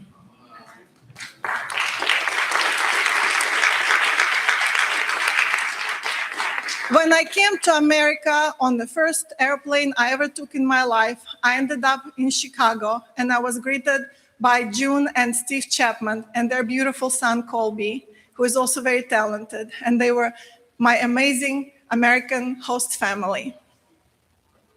And then when I came to California, Ann, Tom, and Christina Shoei became my Santa Barbara family. And they said, family is when you celebrate. Thank you for teaching me and for always including me during this dissertation journey in all of your celebrations. My dissertation, Her Earth, Her Voice, Women Rewriting Business Narratives, was shaped by extraordinary scholars. My chair, Dr. Katrina Rogers, you taught me that leadership is measured not by standing above others, but by bringing people together. Dr. Patrice Rosenthal, you challenged me to be a scholar and a rigorous researcher. Dr. Abigail Lynham deepened my understanding in human development. Dr. Eva King, you gave me wisdom and hope and support when I needed it the most. And Dr. Sarah Walton, my external reviewer from New Zealand, said yes when I reached out across the oceans. And also, I was fortunate to learn from remarkable mentors like Dr. David Blake Willis, who taught me that intellectual communities are built by sitting at a longer table. And Dr. Charles McClintock, who exemplified scholarship in kindness. And of course, Dr. Jean-Pierre Baut, who reminded me that learning is a lifelong adventure. I also want to thank many women who stood beside me: Erin, Christine, Lisa, Mindy, Lois Mahalia. Your voice and your music inspires me every day. And also Dr. Pauline, Dr. Tracy, Dr. Deb, Dr. Maria, Dr. Marie, and many other women who came here today to continue to hold the space for me and to be so generous. My husband, Eric, often says, the 21st century belongs to women, and this dissertation is possible because of him. He never asked me to choose between scholarship and family. Instead, love, you reminded me that both make each other stronger. And to our son, my dear Alexander, thank you for sharing your mother with this dream. I hope you grow into a man who celebrates strong women and understand that the greatest measure of success is not what we accomplish ourselves, but what we make possible for others. Yes, dissertation has my name on the cover, but it belongs to all of you. Congratulations, graduates. Thank you, community. Change the world, start with yours.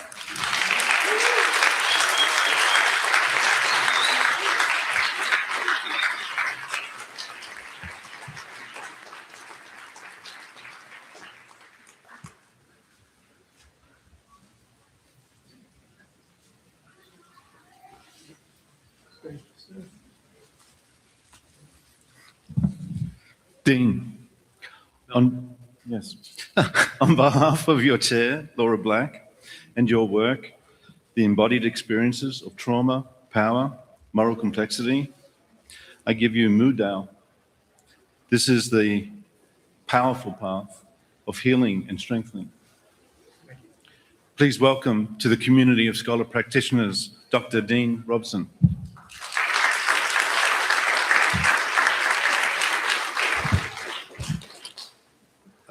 Thank you, Dr. North.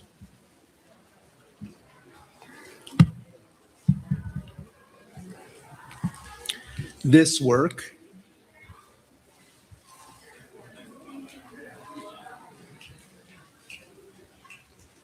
belongs to more people than my name suggests.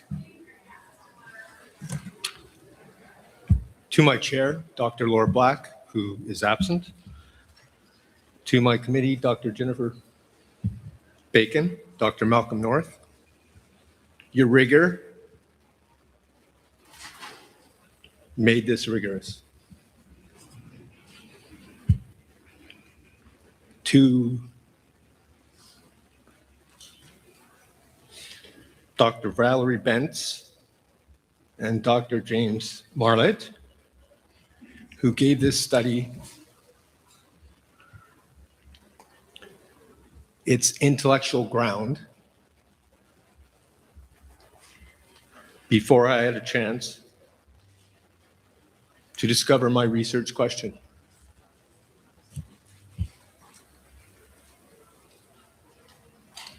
To Dr. Kathy Bishop, who ignited the curiosity that started it all.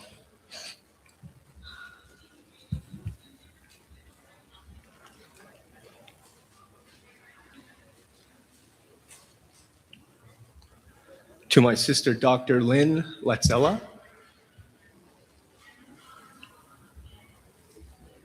who walked this road once a semester ahead of me and never let me fall behind.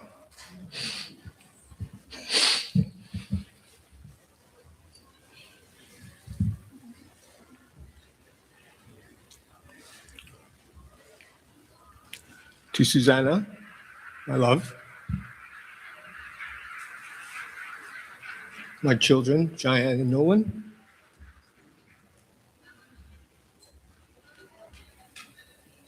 you saw the scholar practitioner in me before I claimed it for myself.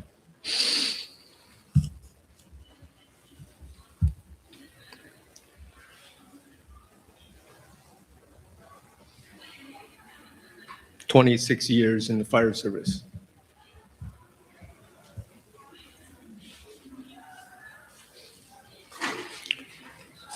Taught me what leadership costs.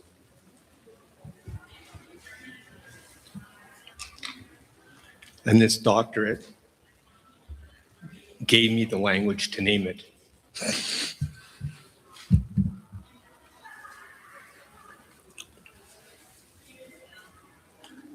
What I now know is leadership is not about staying calm in chaos.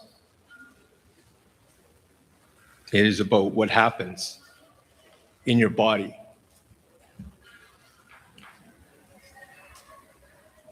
when no one is watching.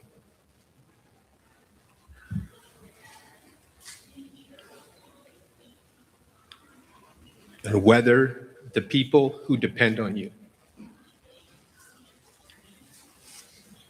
ever get asked who is taking care of them.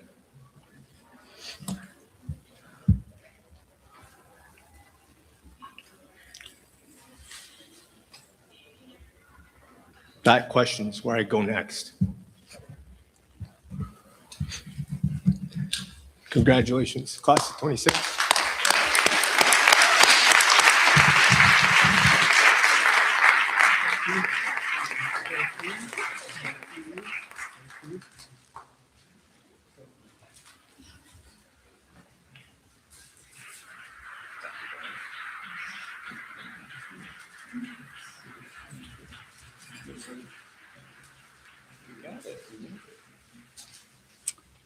This is a day of joy, especially joyful for me to be here with Dr. Neil Romanowski. For students who are just starting, I tell them, talk to Neil and John Sims, who you'll meet in a moment. They formed a learning partnership from the moment they landed, and they never fell into isolation. They took care of each other the whole way. Students who do great here have close relationships, supportive relationships with each other. Neil did a very courageous dissertation. He studied collective identity. Now, studying collective identity is not easy. It's so amorphous. And identity has to do with continuity. He also studied innovation. How do you bring together innovation and continuity at the same time? Not only that, he didn't just study one case study. How many libraries did you study? 14 organizations. So congratulations, Dr. Neil Romanowski.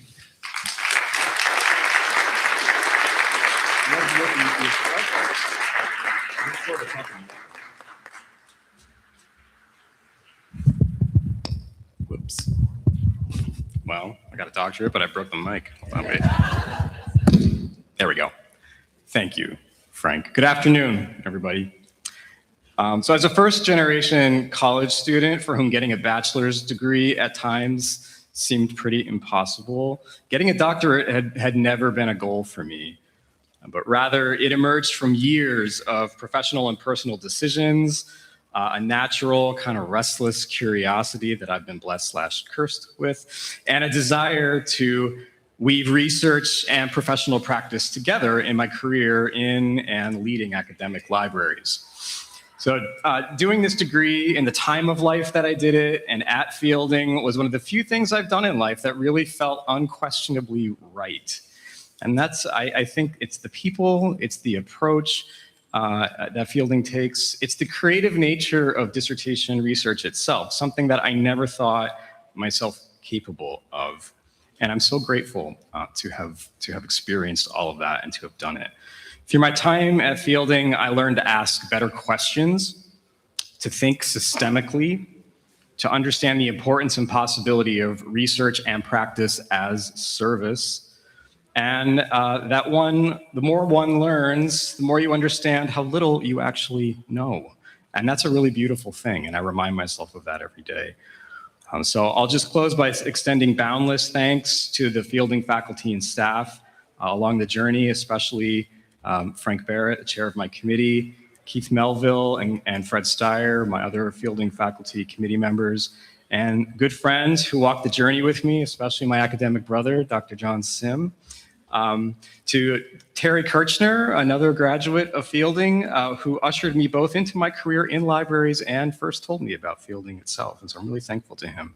And of course, to my wonderful husband, Angelo, for being my distinctly better half for 23 years this year. You're my eternal support system. Thank you for sticking with me throughout this program. An international move, job changes, and my emotional meltdowns along the way, and all the changes that we've been through together since I started this 10 years ago. Thank you, and I love you.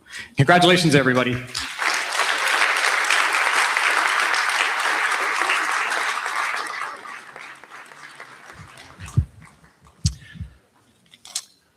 Lynn Marie Sanchez, tireless fighter for social justice and sister cyclist.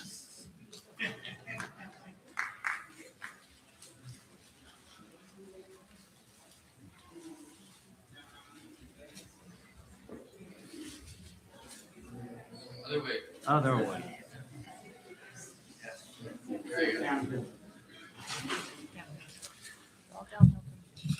Never my strong suit. Lynn's life's work and her current work, which formed the core of her dissertation, indeed the heart of her dissertation, represents the best in HOD aspirations, bringing together not just theory and practice, but head and heart, and importantly, heart. Her dissertation, which was an amazing scholarly work, but also a compassionate work, gave voice to trafficked Chinese laborers who had been brought here from China, put into slavery in the New Mexico cannabis industry. She fought on their behalf for years, wrote a dissertation about it, gained their confidence, and helped them in their effort to avoid harsh prison sentences. And I want to say also, on a personal note, Lynn, working with you has been the capstone of my nearly 45 years at Fielding, and it has been an honor and a privilege to learn from you. Thank you. Let's welcome Lynn to the community, Dr. Lynn Sanchez, to the community of scholar practitioners.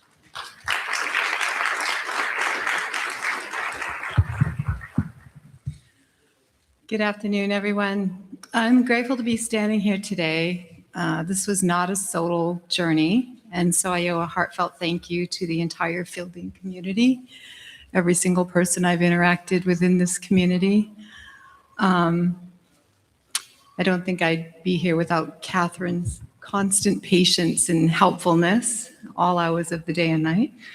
To my wonderful committee, Rich Applebaum, David Blake Willis, and Fred Steer, thank you so much for your mentorship, your patience, and for helping me sharpen my work. Not just my dissertation work, but my daily work, my professional work, and my personal life, actually. Your guidance has been invaluable throughout this journey. I also want to extend a special thank you to Paul Chang for the direction and deep dive into the intricacies of labor trafficking in the United States, which I had no idea the scope of. And then the insight and direction that you provided truly elevated the work I was able to accomplish during my time here. And also, I have to thank my good friend Carrie, who came out here with me for this event to make sure that I didn't skip out on it.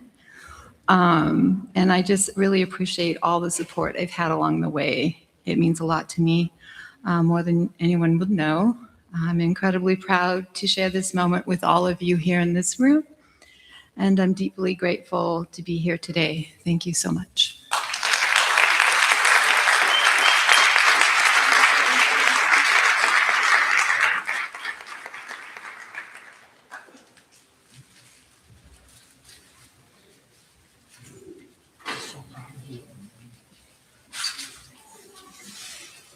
What a pleasure it is to introduce Dr. John Sims. There's a line from musical South Pacific. When you become a teacher by your students, you'll be taught.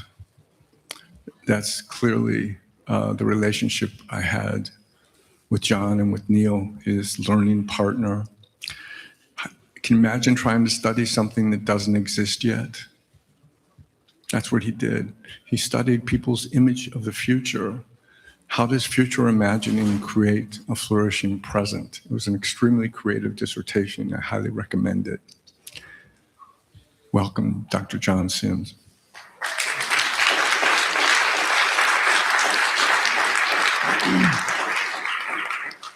I don't think there's any greater honor than a South Pacific quote for me, so thank you, Frank. Like Neil said, we walked this journey together. We actually finished about 5 years ago, and so I couldn't say no when he asked me this year to walk with him. We finished during the pandemic, so there was no ceremonies during that time. I just retired from the military as well, and about 5 years ago when I was finishing, I had a friend ask me, "Hey, what's this going to do for your career? Are you going to get more money or more respect?" And I'm like, "I'm in the military, neither." In fact, I get less respect because of this. And for those that have worked with people in the military, you know that a lack of respect from your friends is the highest form of respect in the military. But money and respect was never the point. It was about curiosity and contribution. For me, like many of you, school was hard growing up. I struggled, throughout school. I never thought I would actually get my bachelor's degree. That took me like 10 years because of the military and all that. But just learning, I was actually learning about Stoic philosophy and just seeing life as nothing but change. And I learned this amazing quote called Memento Mori, which basically says that remember that you will die. And you can either take that, and lament it, or you can have gratitude for life. And for me, that's what it was. It was gratitude for, curiosity, for contribution that life gives you. And that's what fueled my persistence in this degree, to get this degree. I'm grateful for my faculty, for Frank, who ushered me into Fielding by interviewing me and allowing me to come and learn, and then also ushered me out as my dissertation chair. Probably wanted to kick me out a few times. But and also Mike and Fred, for their mentorship throughout the program, and definitely for my amazing friend Neil, who helped me through slogging through the valley of shit that it was at times. And most of all for my family, who have endured a lot during my military career, and then also this doctoral journey. and who've endured the road trip to get here and endured today's events. Thank you very much, and I love you. And that is it. Thank you. Congratulations, everyone.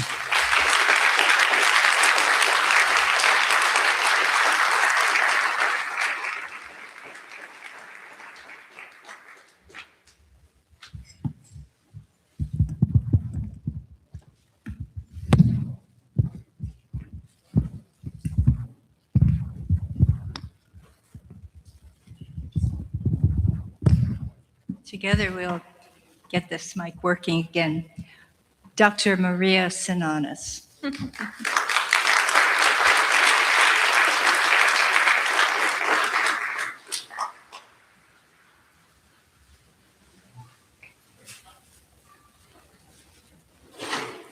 Good. A few years ago, I started welcoming Maria into fielding. And at the time, she was hesitant about writing. And she now, whether she knows it or not, is an extraordinary writer. She also is a very daring woman. Her work professionally around the world is with large family businesses in which the founders and the owners are getting older and how the organizations are going to carry on. And she dared, for her dissertation, to write about other kinds of entrepreneurs, people who are over 50 and start their new businesses as growth businesses that they intend to grow and enlarge.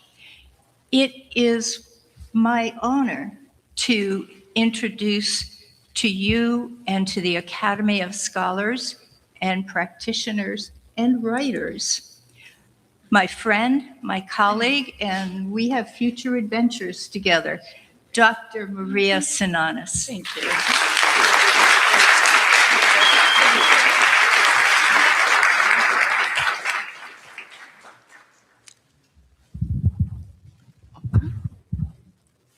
Happy graduation day. I would like to start by thanking the fielding community for reminding me how learning comes with curiosity and with patience, and that it never has to, nor should it ever stop as long as we're alive. To my mentor, Dorothy, and to the fielding faculty, thank you for meeting me where I was and for all of your support. To my parents who are here with me today, you are so lovely. I thank you for your support. To my family who is watching from afar, I'm so lucky to have you and your encouragement every step of the way. And finally, thank you to that voice inside of me for saying yes to this fielding experience, which greatly stretched me to look for new ways of thinking and feeling about building and applying knowledge in this wonderfully complex and complicated world. I am so excited to see where this experience takes me next, and I thank you all for being a part of this journey. Congratulations.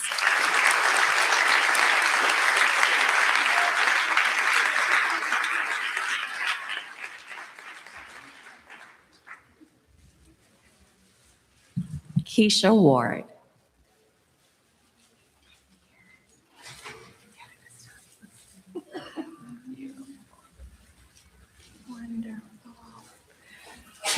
It is my honor to welcome into the scholar practitioner community, Dr. Keisha Ward, who has truly embodied her research, a love supreme on Black mothers, on racial stress, and on self-care as resistance and resilience.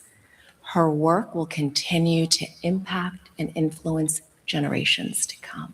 Congratulations, Dr. Ward.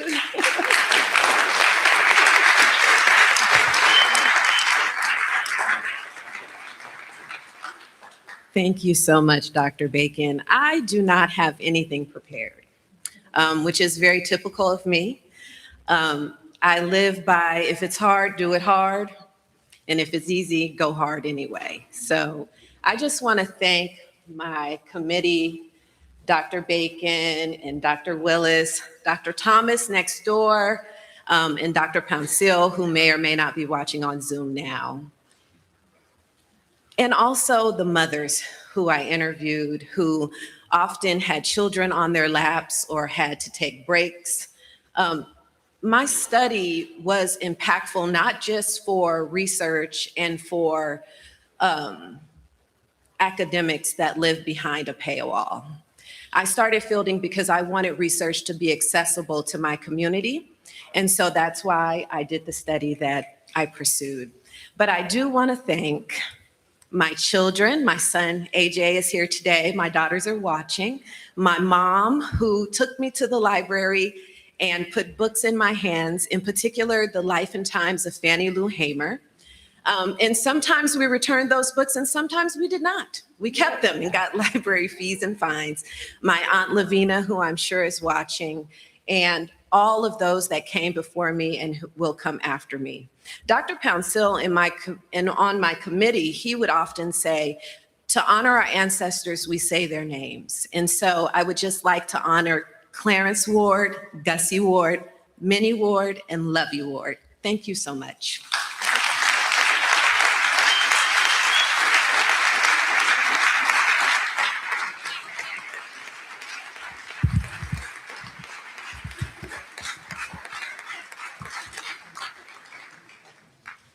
To the graduates and their gorgeous remarks, well done, everyone.